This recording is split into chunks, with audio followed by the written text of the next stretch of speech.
তাহলে চেতন বিন্দুটা সেইখানে রয়েছে, চেতনা শক্তি। রাধে রাধে।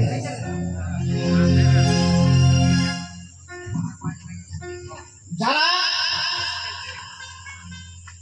সেই চৈতন্যকে যারা জাগরিত করে রাখছেন, সব সময় তারা বিদর্ভতে বা সহস্র দর্পতে তারা বাস করছেন, নবদিকে তাদের নজর নাই বা কারো প্রতিনাটি চর্চার মধ্যে তারা নেই।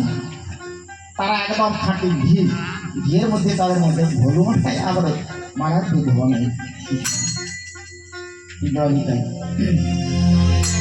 তাহলে সেই গুরু শক্তি উনি হলেন সর্বকারণেই কারণ, ওনার আগে আর কিছু নাই। তাই কি বলছে,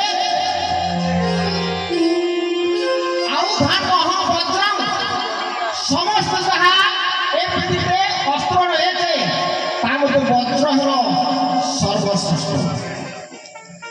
ধেনু নামাশ্রী গ্রাম ভূম, যত যাহা ধেনু রয়েছে তার মধ্যে কামধেনু হল শ্রেষ্ঠ। আর প্রথমাশ্রী গন্ধর্ব, কামের মধ্যে গন্ধর্ব। সর্ব নামাশ্রী বাসুকি, সর্ব রাজার মধ্যে হইল বাসুকি রাজের শ্রেষ্ঠ।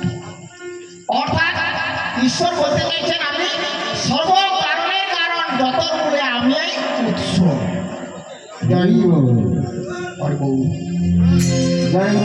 তাই ও ভাই, এই ভূত প্রেত সবাই মরবে, ভূত প্রেত সবাই মরবে, আমার মরণ নাই রে ভাই, আমার মরণ নাই, আমার মরণ নাই রে পাগল, আমার মরণ নাই। উনি চিরসত্য চিরযুগ, ওনার ভয় ভয় নাই। সব দিয়ে 16 বছর এটা সাধু বলছেন, আমার মরণ নাই রে পাগল, আমার মরণ নাই। চন্দ্রভুবন হল প্রলয়, এই চন্দ্রভুবন হল প্রলয়, আমি মহাশূন্যে ঘর বানাই, আমার মরণ নাই, আমার মরণ নাই রে, আমার মরণ নাই রে, আমার মরণ নাই।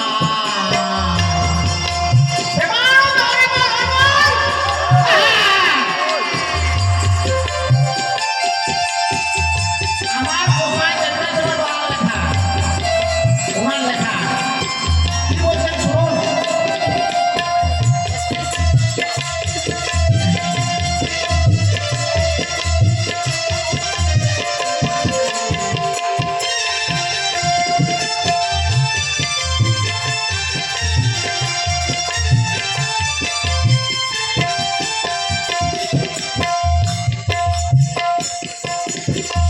সর্বকারণের কারণ,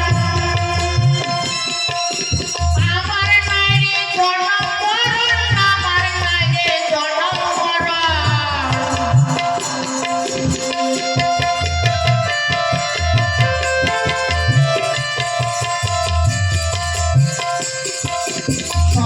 সর্বকারণের কারণ,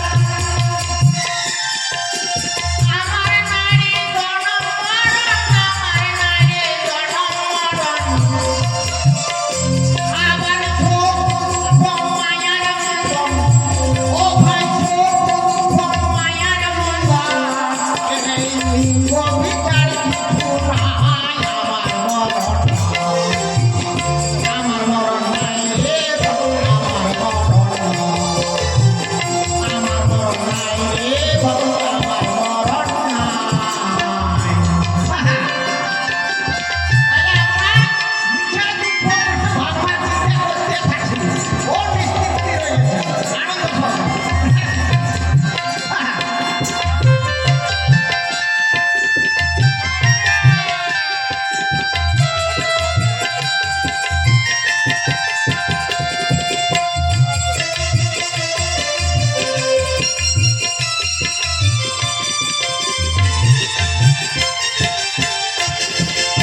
হায় রে